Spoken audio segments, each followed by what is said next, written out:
This is not my planting advice, this is just what I'm doing.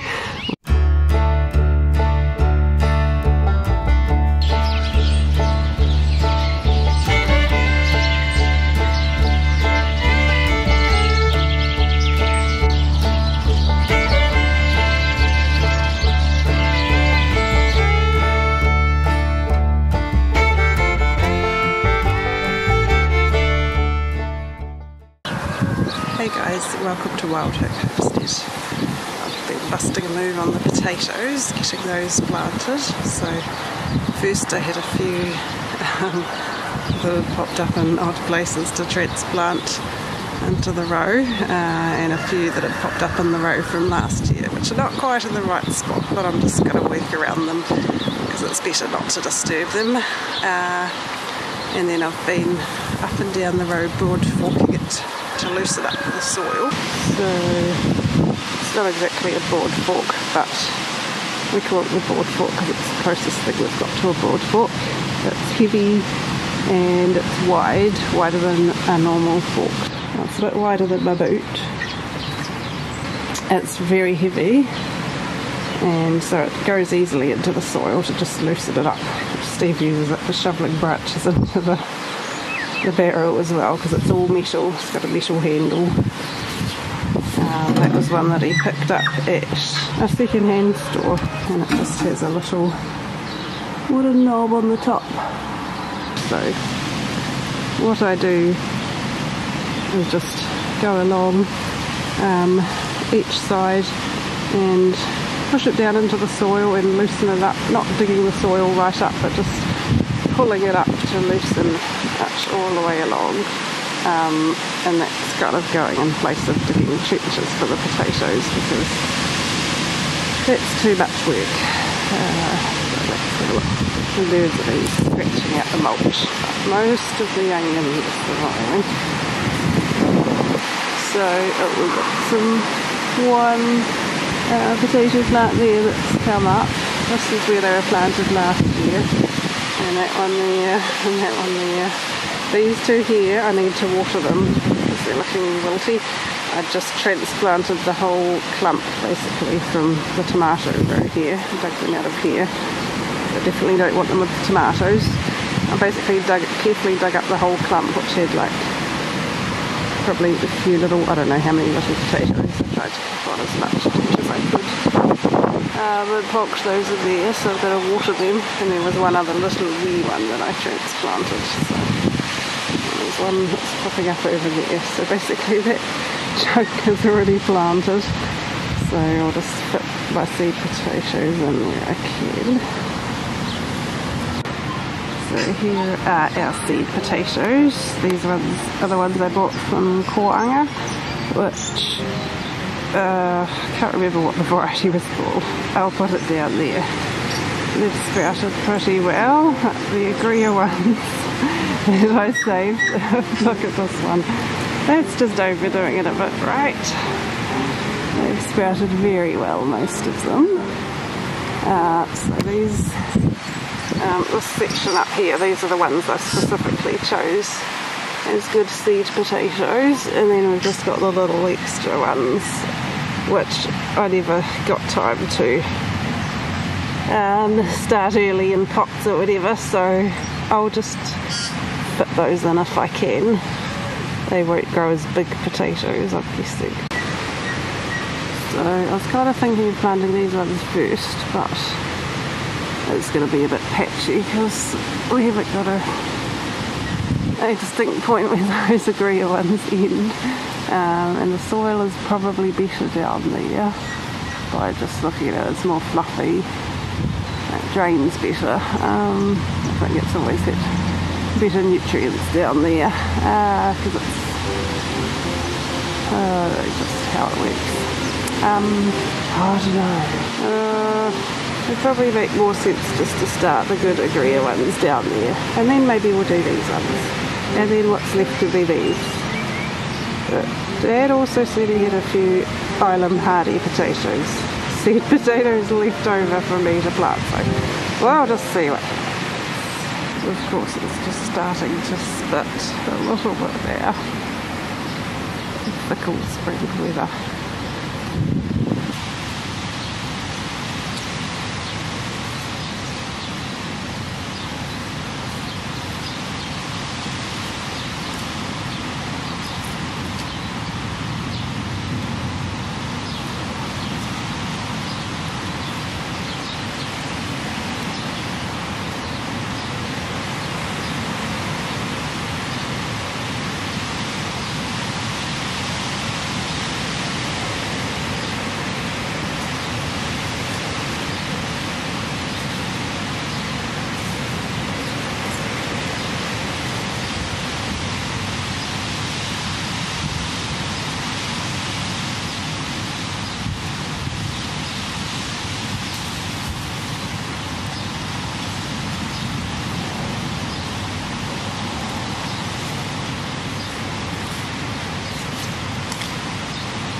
So I'm just digging a hole about 15 centimetres deep. The soil's already loosened from the broad fork. Careful with those little shoots.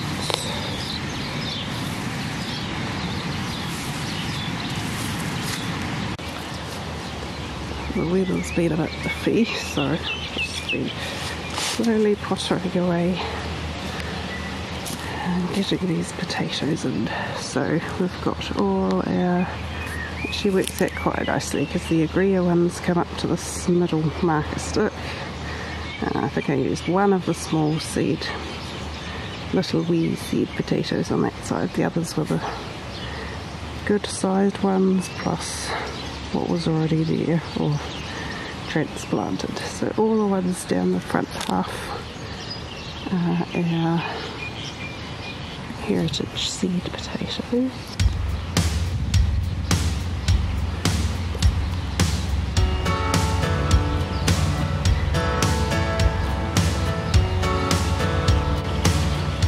So now I'm just going to fill in the dirt.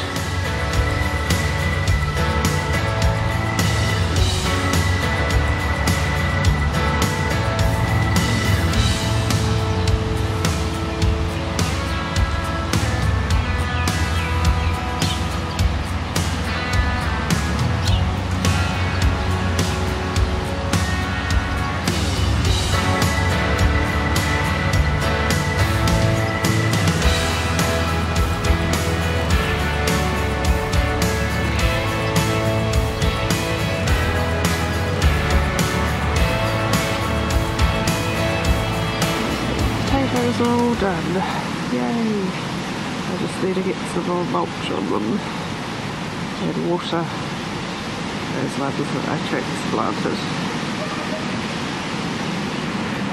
And then figure out I might have to do these little ones in a pot. These are 3 that came out of the ones I dug up and transplanted, so I could actually eat those.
Okay, the mulch is done. I've mulched the row with barley straw for a few reasons. One, weeds, always fighting the weeds. Two, it'll help the soil just to retain a bit more warmth. It's warmer today, but there is a cold morning coming in the next day or two, and it'll also help the soil retain moisture since we have got dryness coming apparently, and it'll help just have an extra layer on top of the potatoes for the potatoes to grow. As they grow, I'll put more mulch on instead of mounding them up with dirt. That encourages more potatoes to grow along the stems.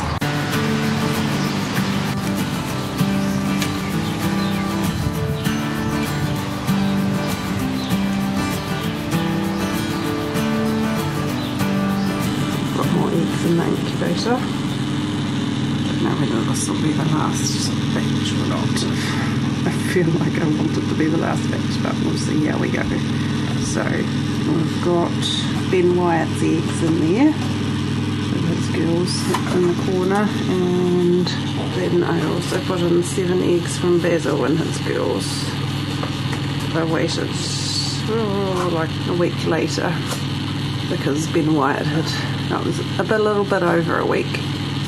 Ben Wyatt had got into the pen with Basil, so just to make sure, in case he had bred with any of Basil's girls, I waited the allocated time to make it 4 weeks with 1 rooster. So that's 35 eggs. What are you doing? You've got toilet roll hens.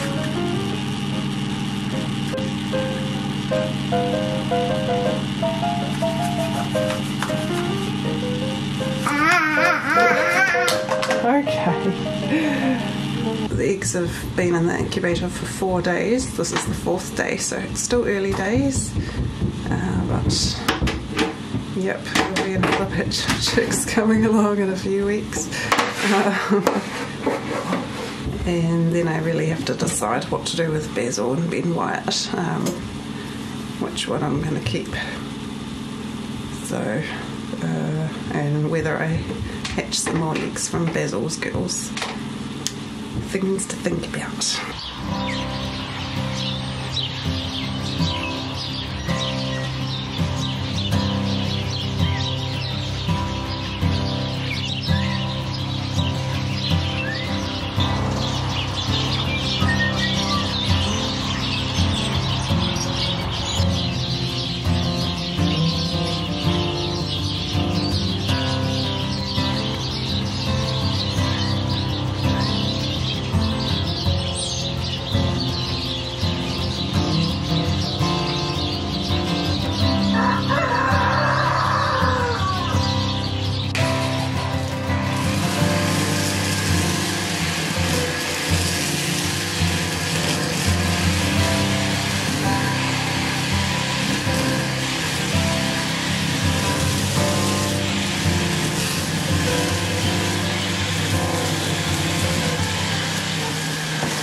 It's the second week of the school holidays and Steve's got this week off work, which is good. I feel like we kind of lost most of last week.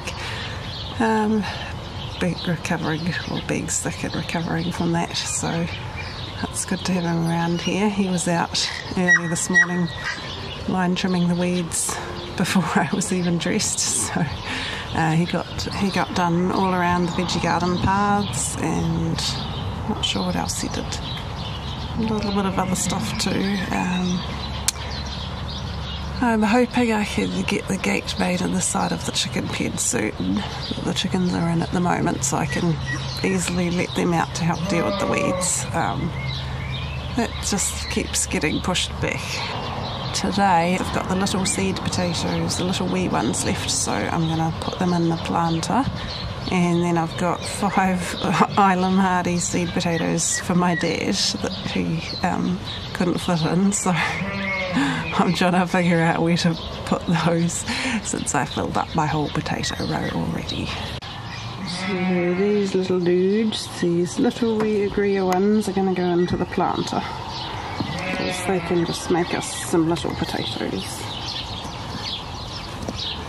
Because they're quite small, we'll probably only get a small crop from them, so I'm just going to shove them all on together.